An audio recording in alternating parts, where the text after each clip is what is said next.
the other day I tried to learn how to do zippers, and I do not like them. The materials that I had cut were not very nice for zippers anyway, so it was just kind of a throw together and whatever. But the zippers that I used were the cheap ones at Hobby Lobby. They're like 99 cents for whatever size you want.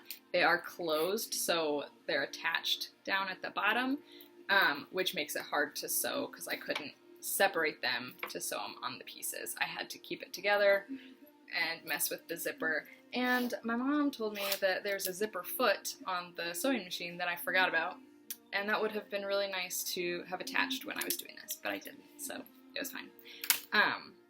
But the materials that I had cut, I had like flat pieces, so it's fully attached here, so it was one single long piece that I folded in and ironed the edges to tuck in so it would be a closed thing without having to double up on the fabric.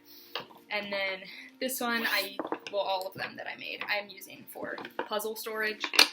So it's just got a big old puzzle in it, and it's just one ply, basically. But then it's a closed seam in there, and then I was just playing around with different stitching. So this one I did face to face and closed that so it's sealed in, but then because of the zipper situation, I ended up doing I don't even know what that would be called, but the back to back, and just closed it up with the stitches, and so that was kind of fun. They look different, but fun to play with, and then that's how the zipper turned out. Not very great. I didn't really do great on the edges of that, but that was one of them that I made.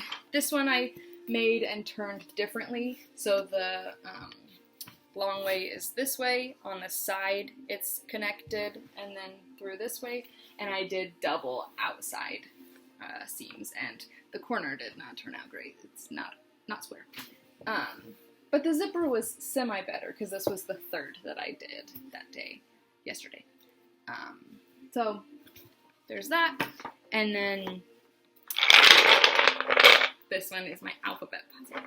So it's got a lot of pieces, which is why we made puzzle bags, and we wanted to make cloth puzzle bags with cotton instead of buying the plastic reusable bags that we see all over the internet promoted right now to put stuff in for convenient storage. This is more fun.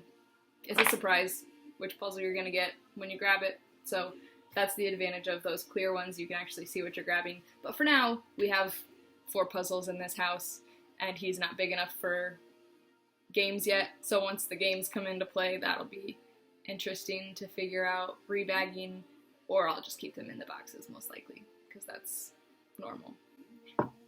Sorry about the lighting situation. I'm not going to worry about fixing it, but maybe later we'll do it. But this one I did like the first one with a closed side seam and then the open end seam. But this one I had the zipper opposite to try and see what that looked like, and the inside I got looking a lot better, but then this side, because it was open seam, or I don't even know, or back to back, not face to face, it kind of stuck the zipper part out, so that's not beautiful, but it's intact, and I can open it and get a puzzle out, and that's really what it's for. It doesn't have to look pretty, it just has to not fall apart. And it'll probably fall apart in 2 years after we're using these more, but when that time comes, maybe I'll be better, and I'll fix it back up, and it'll be just like new.